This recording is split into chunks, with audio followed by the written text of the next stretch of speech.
Vamos falar sobre a doença de Chagas e o Trypanosoma cruzi. A doença de Chagas ela foi descoberta em 1909 pelo médico sanitarista Carlos Chagas, e o mesmo pesquisador nos anos seguintes conseguiu descrever o quadro clínico da doença e os seus aspectos patológicos. Uma característica marcante da doença de Chagas é que é a única doença onde primeiro identificou o agente etiológico no inseto vetor para depois ser documentado o parasito no hospedeiro vertebrado. O nome Trypanosoma cruzi foi uma homenagem que Carlos Chagas fez a Oswaldo Cruz. O parasito Trypanosoma cruzi possui flagelo e possui uma mitocôndria única alongada que termina em um cinetoplasto. O cinetoplasto é uma estrutura próxima à bolsa flagelar, onde tem o início o flagelo. O cinetoplasto recebeu esse nome porque se acreditava que esta estrutura estaria relacionada ao movimento do flagelo. O cinetoplasto ele possui o DNA mitocondrial, e a posição do cinetoplasto em relação ao núcleo é um dos critérios utilizados para classificar as formas evolutivas do parasito. Aqui outras observações sobre o cinetoplasto que eu acabei de explicar para vocês. O Trypanosoma cruzi ele é um parasita heteroxeno, isso é, ele completa o seu ciclo passando por pelo menos 2 hospedeiros. Ele é eurixeno. Esse tipo de parasita eles podem viver em grande variedade de hospedeiros. E ele está presente no tubo digestivo de triatomíneos, que são hemípteros hematófagos, e no sangue e diferentes tecidos de mamíferos. E o Trypanosoma cruzi ele faz a sua multiplicação por divisão binária. A doença de Chagas ela é caracterizada por ser uma doença relacionada à pobreza. E por ser uma doença relacionada à pobreza, ela é uma das doenças negligenciadas. O que seriam doenças negligenciadas? São aquelas causadas por agentes infecciosos ou parasitários e são considerados endêmicos em populações de baixa renda. Então, exatamente por isso, não existe um interesse das indústrias farmacêuticas. Então, muitas pessoas, por estarem presentes em países pobres, em países subdesenvolvidos, aqui nesse quadro mostra muito bem isso, aqui no lado esquerdo, da América Latina, praticamente, existe uma grande incidência de doença de Chagas, ou tripanossomíase americana. Então não existe um interesse muito grande das indústrias farmacêuticas para tentarem solucionar esse problema, já que não teriam uma margem de lucro satisfatório. Aqui nesse quadro também é importante observar que existem pontos relacionados à infecção em países da Europa, no Japão e, por exemplo, na Austrália. Esses países não são endêmicos de doença de Chagas, mas isso acaba acontecendo exatamente por causa dos movimentos migratórios. Esses movimentos eles acabam ajudando a disseminar o parasito para regiões onde esse parasito não ocorre com frequência.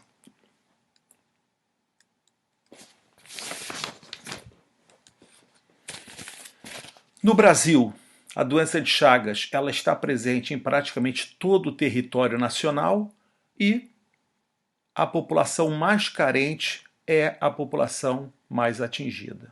Aqui nessa foto nós podemos ver casebres, as famosas casas de pau a pique, que são casinhas feitas com bambu e barro. Quando esse barro ele vai secando, ele vai formando grandes rachaduras, e nessas rachaduras é possível encontrar o inseto vetor, o triatomínio. Por ser um hematófago, ele se alimentar de sangue, esse inseto, ele geralmente ele faz o repasto sanguíneo à noite. E à noite, geralmente, na grande maioria das vezes, o indivíduo ele está dormindo e ele fica dormindo e deixa exposto o rosto. Então, exatamente por preferencialmente por esse inseto fazer o repasto sanguíneo na face das pessoas, ele recebe esse nome popular de barbeiro. Após o repasto sanguíneo, esse inseto ele defeca.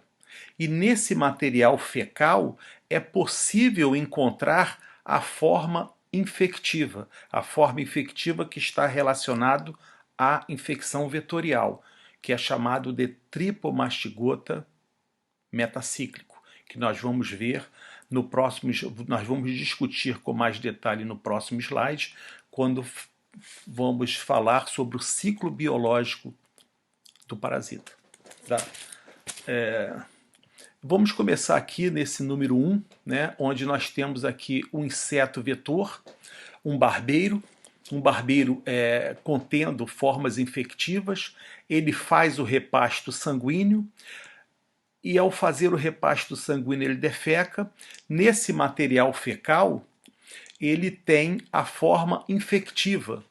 Essa forma infectiva ela é conhecida, ela é chamada de tripomastigota metacíclico.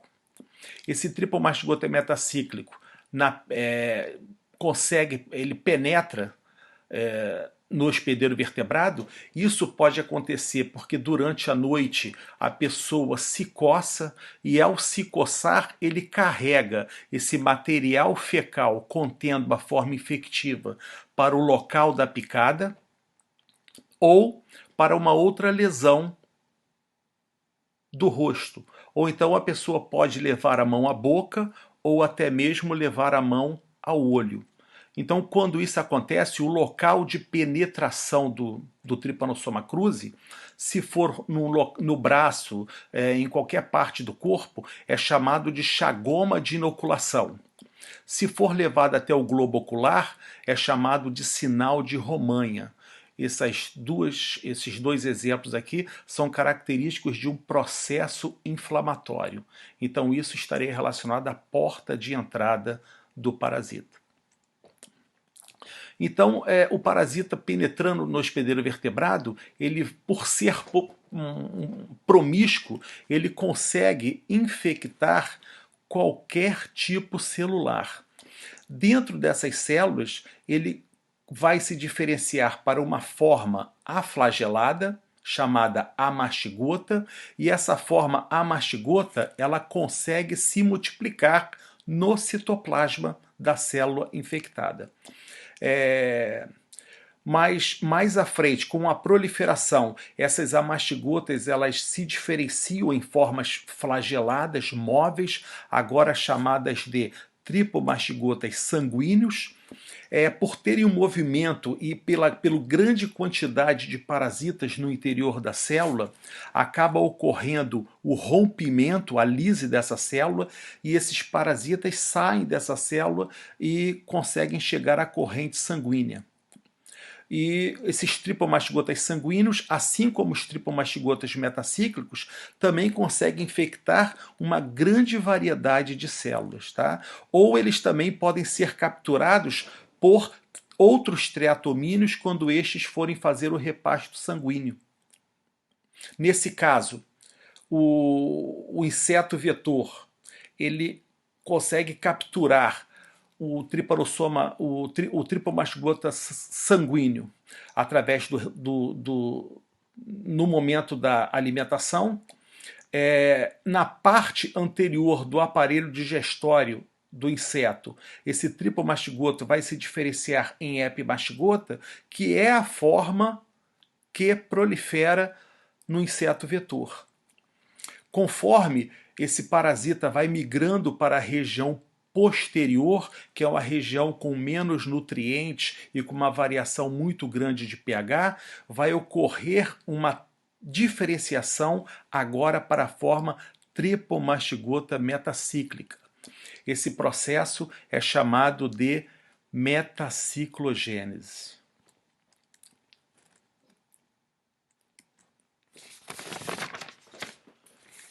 As formas do parasita, as formas do Trypanosoma cruzi, aqui nós temos o Tripomastigota, que pode ser encontrado no intestino do inseto vetor ou no sangue de indivíduos infectados. É uma forma alongada, possui cinetoplasto localizado na região posterior ao núcleo. No início da aula, eu falei para vocês que a localização do cinetoplasto pode determinar a caracterização, a forma do parasito, tá? E esse cinetoplasto ele vai estar próximo da região onde tem a origem o flagelo, chamado de bolsa flagelar. Na forma tripomastigota, o flagelo se adere ao longo do corpo do parasito, tornando-se livre na região anterior. A parte aderida ao corpo do Trypanosoma cruzi é chamada de flagelo recorrente ou membrana ondulante. Aqui nós podemos ver aqui o cinetoplasto, a bolsa flagelar, o flagelo formando aqui a membrana ondulante ou flagelo recorrente e aqui o flagelo livre. As formas amastigotas, né, elas são arredondadas, são intracelulares, é a forma que prolifera. Ela pode estar presente em diferentes tipos celulares, já que, como mencionado anteriormente, o Trypanosoma cruzi é extremamente promíscuo. Ela possui cinetoplasto, possui bolsa flagelar. Aqui nós podemos ver amastigotas em fibras cardíacas e aqui provavelmente a mastigota em uma célula epitelial ou talvez uma cultura de macrófago.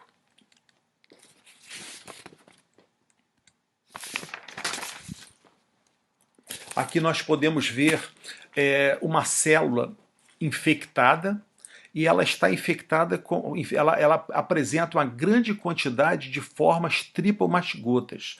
Então aqui nós podemos observar que esses tripomastigotas eles foram diferenciados a partir dessas formas amastigotas no interior das células, né?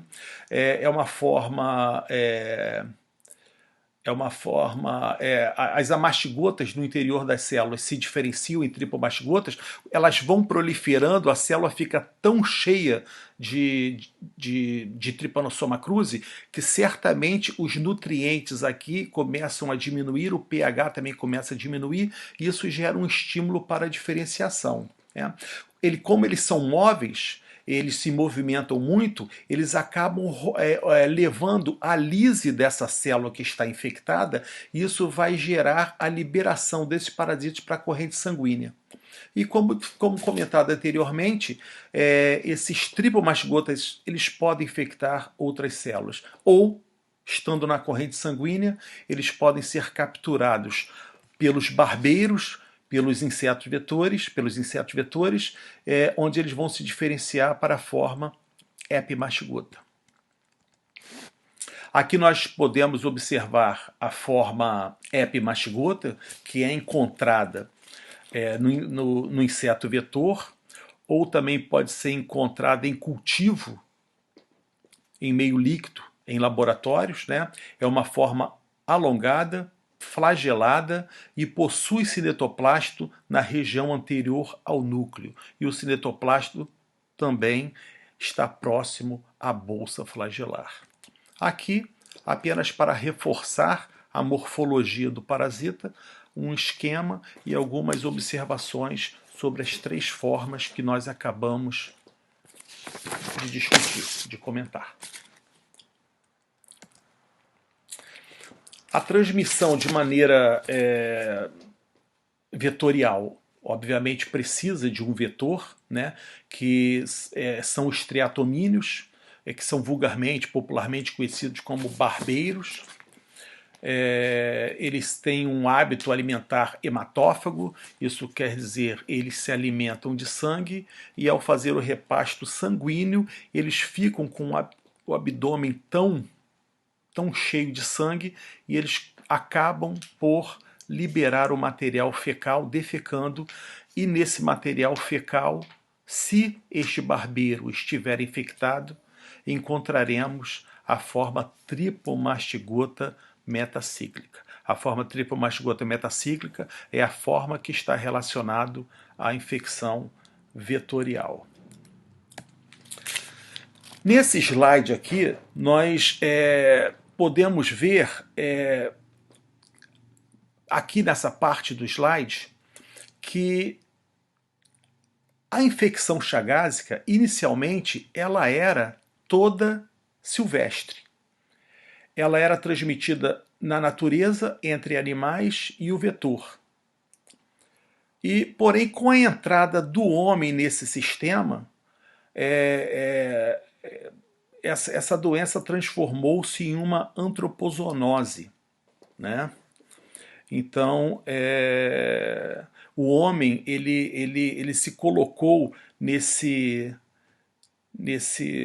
habitat onde o Trypanosoma cruzi e o vetor estão presentes, e a ocupação predatória desses espaços pelo homem fez com que algumas espécies de triatomíneos fossem introduzidos em suas habitações e se estabelecessem novos ciclos de transmissão. Assim, o homem e os animais domésticos passaram a fazer parte da cadeia epidemiológica da doença de Chagas, com possibilidade de intercâmbio entre ciclos silvestres e domésticos, né? Então o homem chega ao habitat, tem o desmatamento. Nesse desmatamento, provavelmente, esses reservatórios naturais eles saem dessa área, os insetos podem permanecer e eles encontram na casa das pessoas que se alocaram nessa região fonte de nutrientes e assim podendo transmitir o parasita.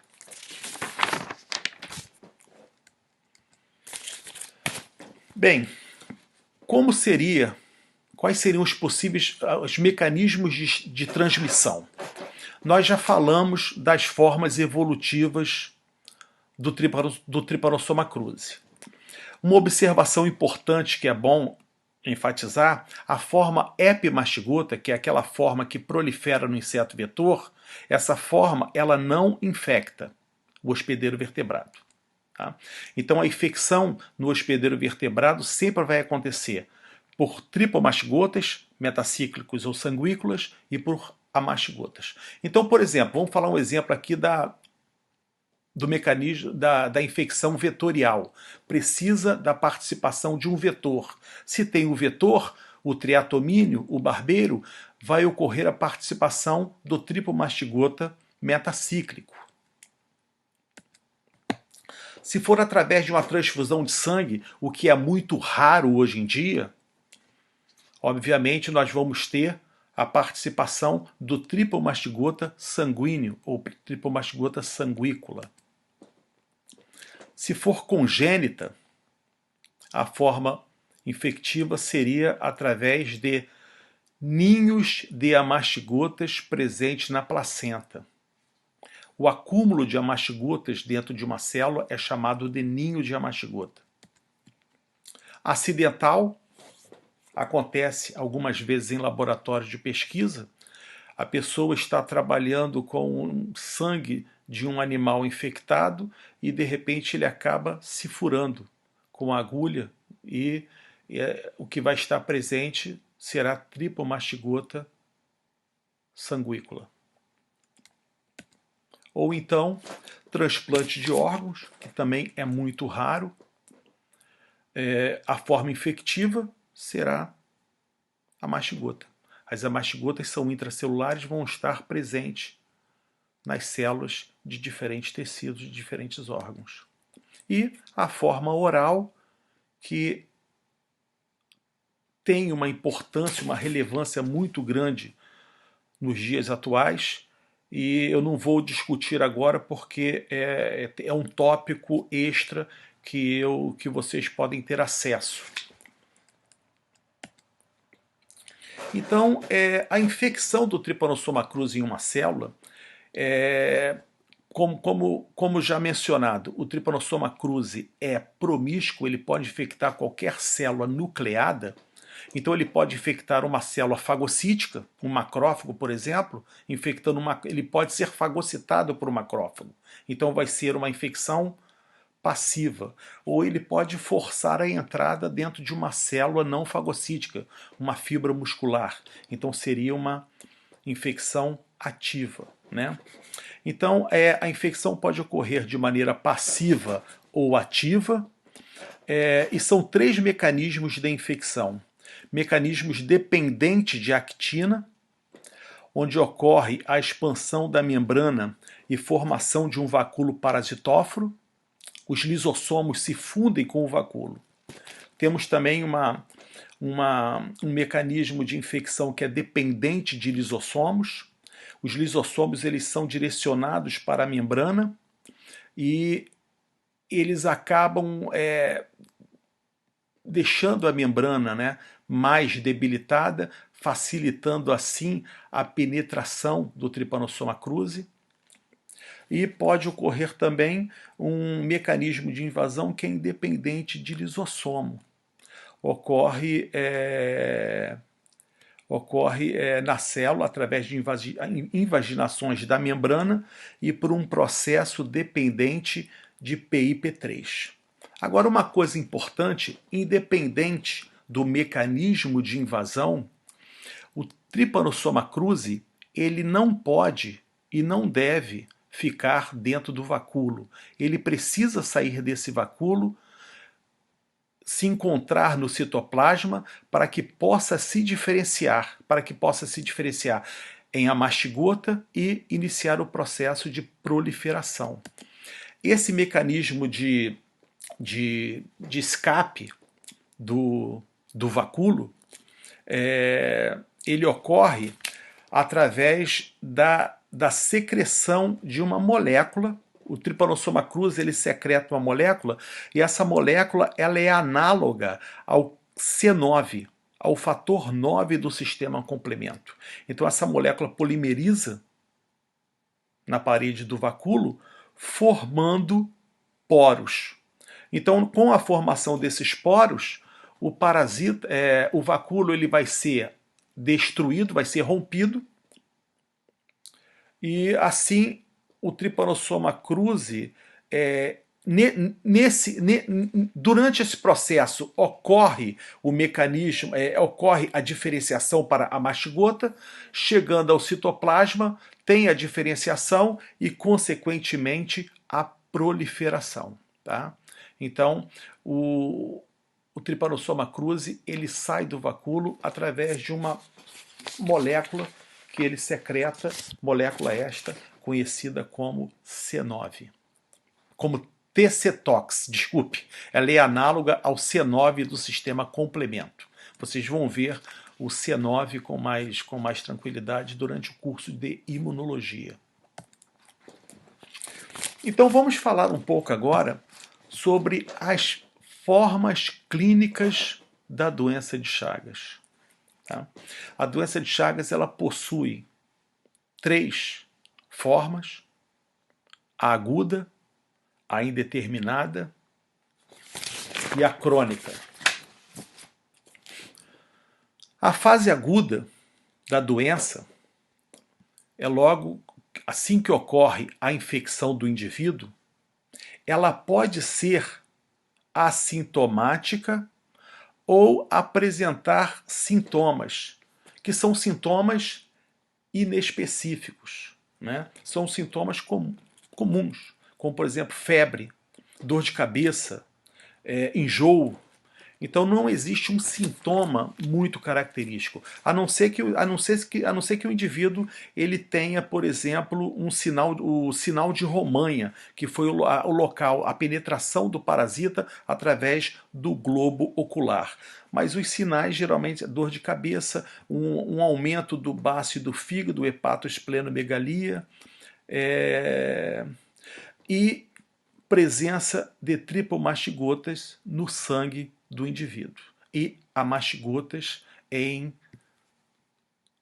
diferentes órgãos. A forma indeterminada é caracterizada pela ausência total de sinais clínicos, praticamente não tem sinal clínico nenhum. Porém, se o indivíduo imunossuprimir, pode ocorrer a reagudização. Ele volta à fase aguda, ele volta a apresentar parasitas no sangue e pode apresentar parasitas também no tecido. A maioria dos indivíduos, dos pacientes, eles permanecem nessa fase por, por, por décadas, né? Por décadas. E uma pequena porcentagem dos indivíduos, eles podem evoluir para a fase seguinte, que é chamada de fase ou forma crônica. A forma crônica é determinada pelo surgimento de evidências de comprometimento cardíaco e digestivo. Tá? Então, uma pequena porcentagem dos indivíduos que acabam sendo infectados pelo Trypanosoma cruzi chegam a forma crônica, isso é de 10 a 20% dos indivíduos, alguns autores descrevem até um número menor. Nessa fase, nessa forma da doença, nós não temos parasitas no sangue e praticamente também não temos parasitas teciduais, mas nós temos, por exemplo, uma cardite progressiva e um comprometimento do sistema digestório, os famosos megas, o megacólon e o megaesôfago. A fase aguda, apenas para reforçar o que já foi dito, apresenta parasitemia, o parasita presente no sangue, parasitas presentes no tecido. Pode sintomática, ela é muito mais grave em crianças, tá? E se o parasita ele penetrou através do globo ocular, vai ter o sinal de Romanha. Aqui nós temos um tecido e aqui um aglomerado de Trypanosoma cruzi na forma amastigota. Então esse aglomerado de Trypanosoma cruzi, que está na forma amastigota, isso aqui é chamado de ninho de amastigota. Mas aqui à frente, a presença de parasitas no sangue, nós vamos ter o tripomastigota sanguíneo, ou tripomastigota sanguícola. A forma indeterminada ela é latente, ela pode durar décadas ou até mesmo a vida inteira do indivíduo. E, como mencionado anteriormente, ela é caracterizada pela ausência de sinais, ausência de sintomas. Porém, em exames PCR ou exames sorológicos, nós vamos ter uma positividade. A forma crônica, apenas para reforçar o que já foi dito, se caracteriza por baixa parasitemia, baixo número de parasitas no tecidos. E essa fase ela vai se estender por toda a vida dos indivíduos que chegaram a essa fase e podem apresentar diferentes formas clínicas. Aqui nesse slide temos um raio-x, né, de um paciente apresentando megaesôfago e ao lado a forma cardíaca. A forma crônica ela é caracterizada, tá, por um intenso infiltrado inflamatório. E esse infiltrado inflamatório ele acaba destruindo as células musculares do coração e do aparelho digestório. Aí é que tem todo o comprometimento dessas duas formas, a forma digestiva e a forma cardíaca.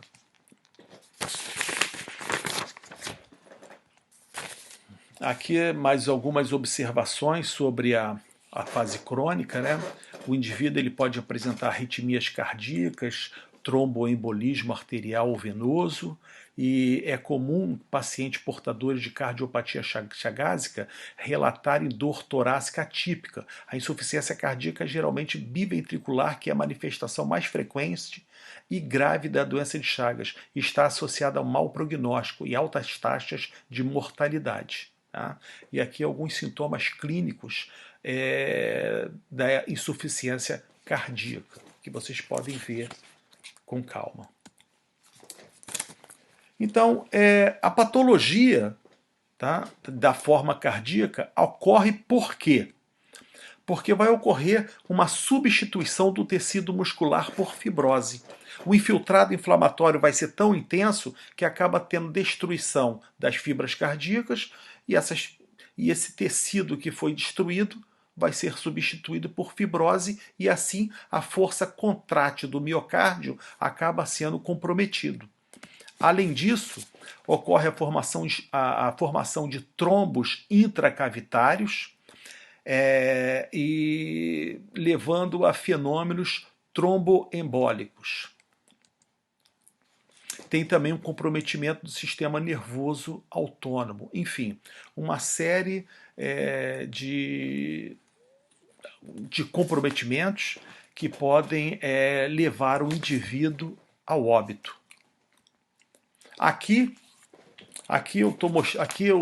nós estamos mostrando as características, né, a extensa fibrose que pode ocorrer, fibrose do miocárdio, e o intenso infiltrado inflamatório crônico. Ocorre também uma intensa hipertrofia, aqui a fibrose e aqui uma intensa hipertrofia das fibras cardíacas. Essa hipertrofia, ela acontece porque as fibras que estão viáveis, elas querem compensar a perda das fibras que acabaram morrendo nessa intensa resposta inflamatória que está ocorrendo no coração. Tá? Então, nós temos aqui fibrose, temos hipertrofia do miocárdio e um infiltrado inflamatório leucocitário intenso entre as fibras cardíacas. E nessa fase, nesse quadro, nessa fase crônica da infecção, é extremamente raro encontrar a mastigotas. Agora nós vamos falar um pouco da forma digestiva. A forma digestiva ela é caracterizada pelo megacólon e megaesôfago.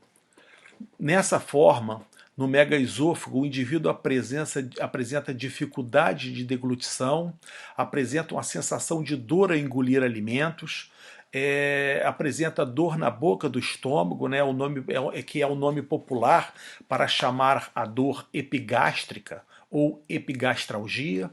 Então, por causa desse quadro, o indivíduo fica desnutrido.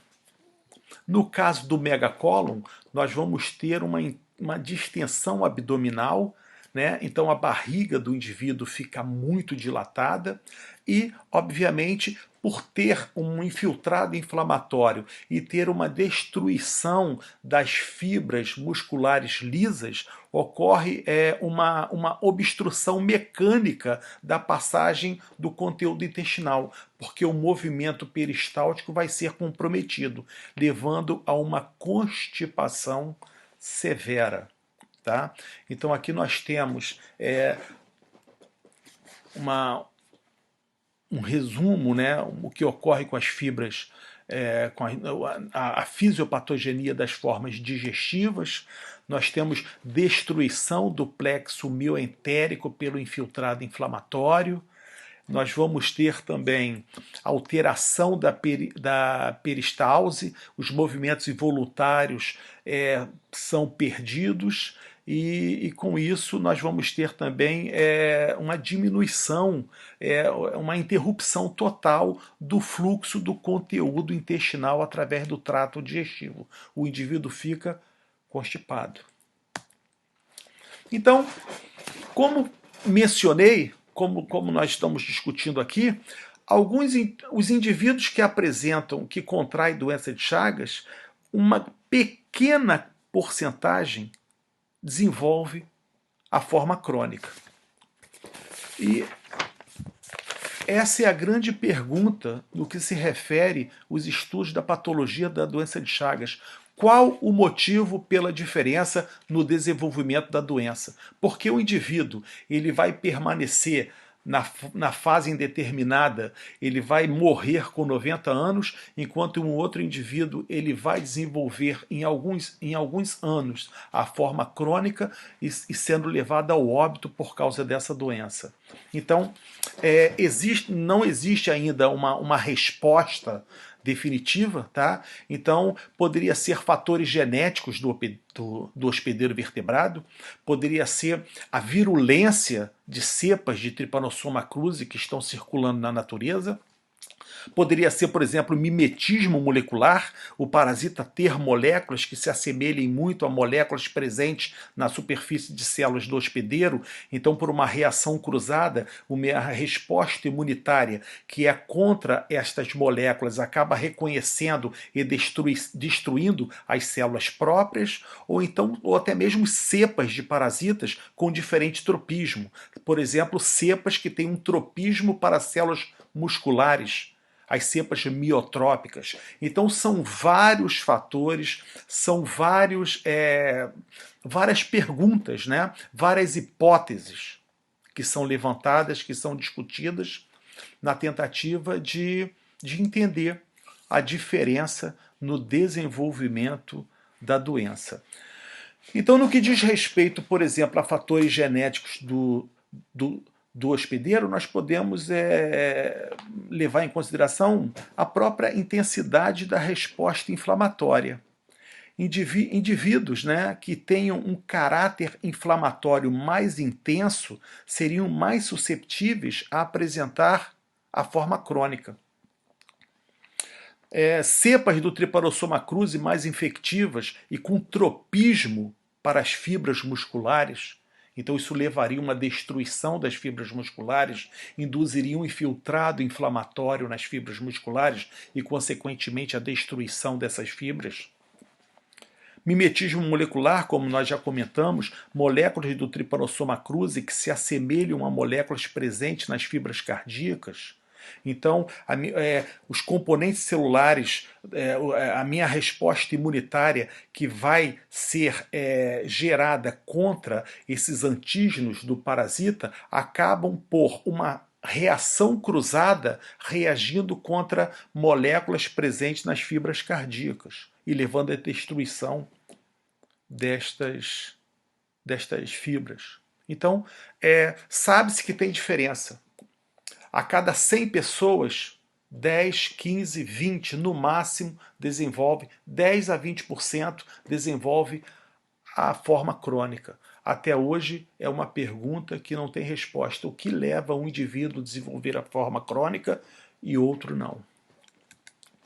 Então aqui apenas algumas exemplos para tentar explicar esse processo, né?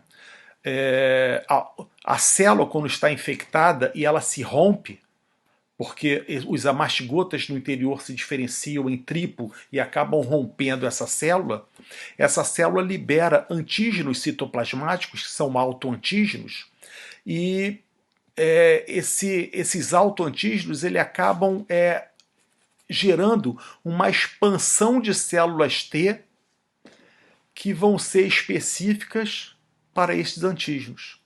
Então, assim, se for uma fibra muscular, isso pode gerar uma resposta típica, né, muito parecida com uma autoimunidade.